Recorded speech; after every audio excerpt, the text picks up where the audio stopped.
friends, welcome to Ambience kitchen. நம்ம கிச்சன்ல இன்னைக்கு என்ன பார்க்க போறோம்னா மூங் டால் ஈஸியா எப்படி வீட்ல பண்றதுன்னு பாப்போம். அதுக்கு முன்னாடி நம்ம சேனலை இன்னும் சப்ஸ்கிரைப் பண்ணாதவங்க சப்ஸ்கிரைப் பண்ணிக்கோங்க. அப்படியே பக்கத்துல இருக்கிற பெல் பட்டனை அழுத்திக்கோங்க. அப்பதான் அப்லோட் பண்ற எல்லா வீடியோ உங்களுக்கு உடனுக்குடன் கிடைக்கும். வாங்க எப்படி பண்ணலாம்னு பாப்போம். மூங் டால் பண்றதுக்கு நான் 1 கப் பாசிப்பருப்பு எடுத்துக்கிறேன். இது கூடவே 1 டீஸ்பூன் சால்ட், இப்போ ஒரு 3 கப் தண்ணி சேர்த்துக்கலாம். சேர்த்து இதை நல்லா கலந்து ஒரு 2 மணி நேரம் ஊற விடுவோம். அப்படியே இருக்கட்டும். ஓகே ஃப்ரெண்ட்ஸ், நம்ம பாசிப்பருப்பு இப்போ 2 மணி நேரம் நல்லா சூப்பராக ஊறி இருக்கு. இப்போ நம்ம ஃபில்டர் பண்ணிக்கலாம்.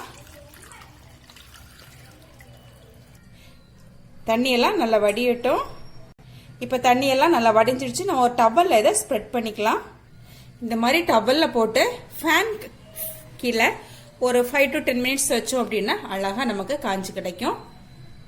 ஓகே, ஸ்ப்ரெட் பண்ணியாச்சு. இப்போ நான் இதை ஃபேன் கீழே வைக்க போகிறேன். இப்போ காய வச்சு எடுத்துட்டோம். பார்த்தீங்கன்னா இந்த மாதிரி நம்ம கையில் தொடும்போது ஈரப்பதம் இருக்கக்கூடாது, அதுதான் பக்கம். இப்போ நம்ம ஃப்ரை பண்ணிக்கலாம். டைரெக்டாக இதை எண்ணெயில் போட்டுட்டு நமக்கு ஃப்ரை பண்ணி இதை வெளியே எடுக்கிறதுக்குள்ள தீஞ்சு போயிடும். ஸோ இந்த மாதிரி ஸ்டீல் ஃபில்டர் இருந்தால் அதில் வச்சு நம்ம எண்ணெயில் இந்த மாதிரி டிப் பண்ணி வச்சு ஃப்ரை பண்ணிக்கலாம். இப்போ எண்ணெய் நல்லா சூடாக இருக்கு. நான் இப்போ இதை ஃப்ரை பண்ணிக்க போகிறேன். பார்த்தீங்கன்னா இந்த மாதிரி கொஞ்சமாக எடுத்து ஃபர்ஸ்ட் ஃப்ரை பண்ணிக்கலாம்.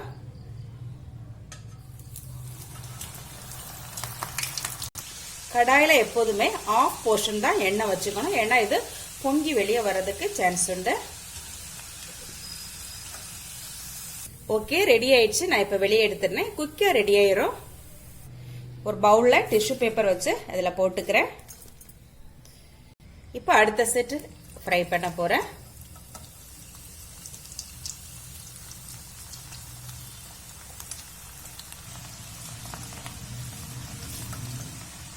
அடுத்த செட்டும் ரெடி ஆயிடுச்சு. இந்த மாதிரி ஒவ்வொரு செட்டும் நம்ம ரெடி பண்ணிக்கலாம்.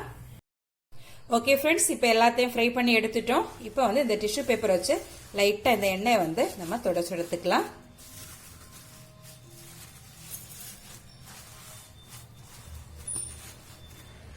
ஓகே, இப்போ 6 டீஸ்பூன் உப்பு சேர்த்துக்கலாம். சேர்த்து நல்லா கலந்து விட்டுக்கலாம்.